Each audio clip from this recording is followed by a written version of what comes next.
పారిశ్రామిక రంగానికి మనం ప్రకటించేటువంటి రాయితీలకు సంబంధించిన సబ్సిడీ అమౌంట్ని తప్పనిసరిగా వారికి అందించాల్సిందే అని చెప్పి వారు నన్ను కూర్చోబెట్టి నేను అన్నాను, ఇదేంటి మనం వచ్చిన తర్వాత అనౌన్స్ చేసింది ఏం లేదు, అనౌన్స్ చేసినటువంటి వాటి చేయడానికంటే నాకేం ఇబ్బంది ఏం లేదు, చేయొచ్చు మనం. సరే అని లెక్కలు తీస్తే గత ప్రభుత్వాలు ప్రకటించి అనౌన్స్ చేసి గొప్పలు చెప్పుకొని రూపాయి కూడా రిలీజ్ చేయకుండా వెళ్ళిపోయారు. అదంతా ఇప్పుడు మనం చేయమని వీరిద్దరు నన్ను కూర్చోబెట్టి గంట సేపు తీసుకొచ్చారు, బలవంతం పట్టుకొని వచ్చి చెప్పి వారు మరీ చెప్తా ఉన్నారు, తప్పదు చేయాల్సిందే అని చెప్తూ ఒక కాగితం కూడా ఇచ్చారు వారు, ప్రింట్ చేసి ముఖ్యమంత్రి గారు మంత్రి గారు.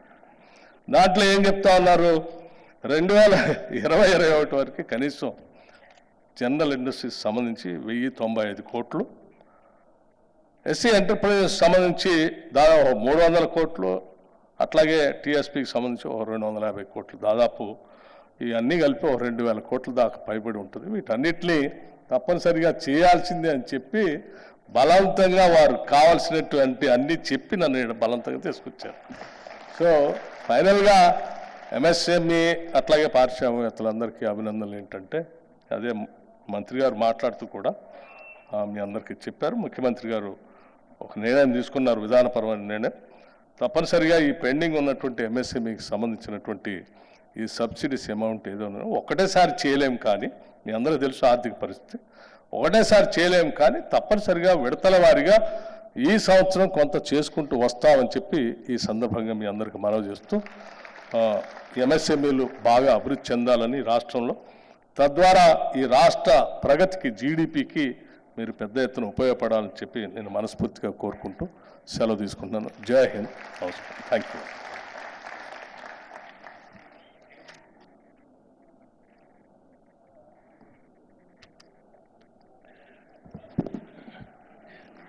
ధన్యవాదాలు సార్. రాష్ట్ర అభివృద్ధికి నిరంతరం కృషి చేస్తున్న మన గౌరవ ముఖ్యమంత్రి గారు, వారికి రాష్ట్ర పారిశ్రామిక రంగంతో పాటు గ్రామీణ ఆర్థిక వ్యవస్థ, సూక్ష్మ, చిన్న మరియు మధ్యతరహా పరిశ్రమల వాటి పనితీరుపై పూర్తి అవగాహన ఉంది. సార్, మీ ఆలోచనలకు అనుగుణంగానే ఎంఎస్ఎంఈ పాలసీ తీసుకురావడం జరిగింది. ఇప్పుడు మన ప్రియతమ ముఖ్యమంత్రి శ్రీ యనమల రేవంత్ రెడ్డి గారు వారి ఆలోచనలు మనతో పంచుకుంటారు, వారు సూచనలు కూడా ఇస్తారు.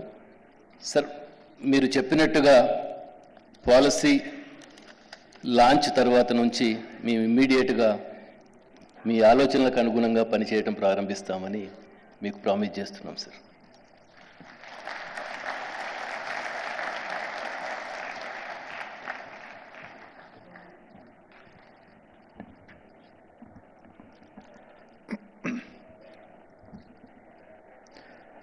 తెలంగాణ పరిశ్రమల శాఖ